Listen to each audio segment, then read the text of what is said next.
Alors salut à tous, on se retrouve pour la deuxième partie du test donc du Rapid Fire. On est arrivé sur le bandeau, on va s'organiser un petit peu et on revient tout de suite pour vous expliquer comment on va procéder.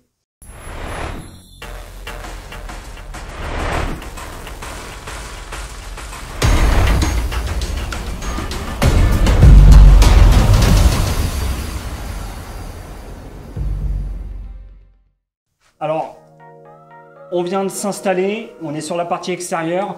On va essayer de mener à mal les VRX comme on peut.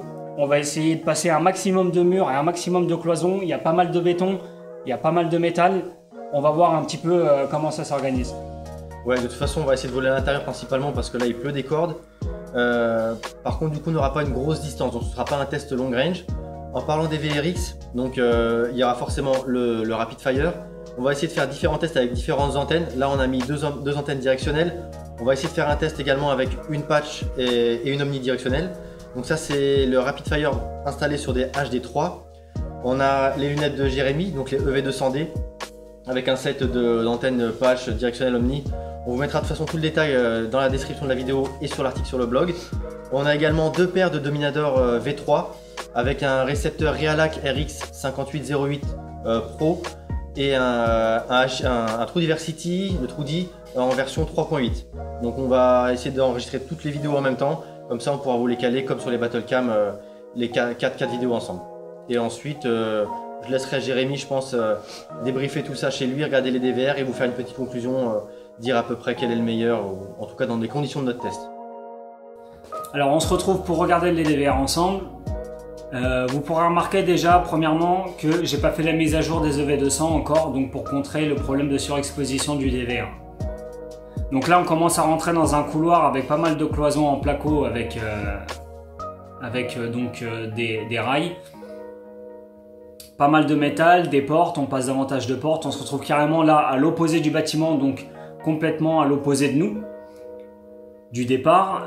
On n'a pas trop de glitch bizarrement, malgré qu'on soit en plein milieu du bâtiment et aussi de l'autre côté de notre point de départ. Ici vous verrez qu'en redescendant, il va commencer à y avoir beaucoup de neige et beaucoup de glitch. Donc là on peut voir que le Rapid Fire se débrouille plutôt bien, étonnamment, puisque je trouvais qu'il avait quelques difficultés à garder une image correcte, alors qu'au final le fait qu'il fusionne ces deux images là, on arrive à avoir sur je vais dire 80% du vol, vous verrez, une image saine avec beaucoup moins de sursauts qu'on peut avoir avec l'Achille ou alors avec le TrueD. Les EV200 se débrouillent plutôt pas mal pour des récepteurs chinois, donc c'est vrai, il y en a deux. On a aussi sur toutes les lunettes de très bons patchs orientés dans la direction où ça poserait le plus de soucis, donc dans le coin du bâtiment où il y a le plus de neige bien sûr. Donc à cet endroit là, en contrebas. Et pour le moment, voilà, étonnamment surpris.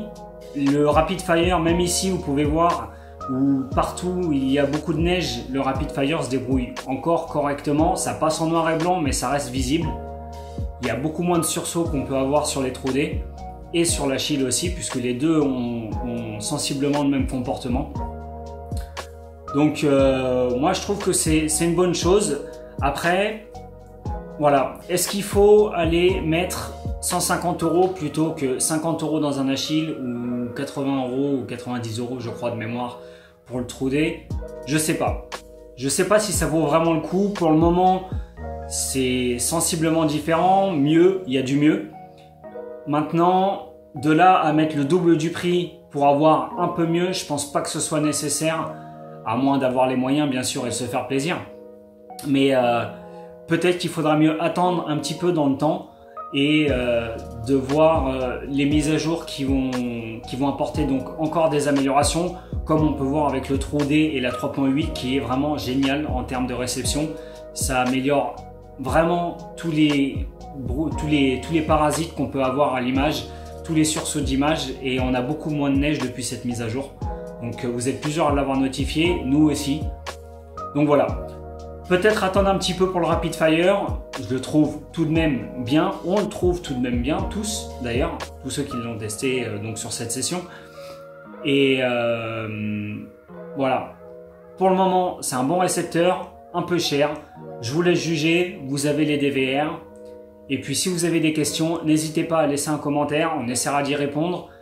Et je vous dis à bientôt sur la chaîne, c'était QNK pour IRFP.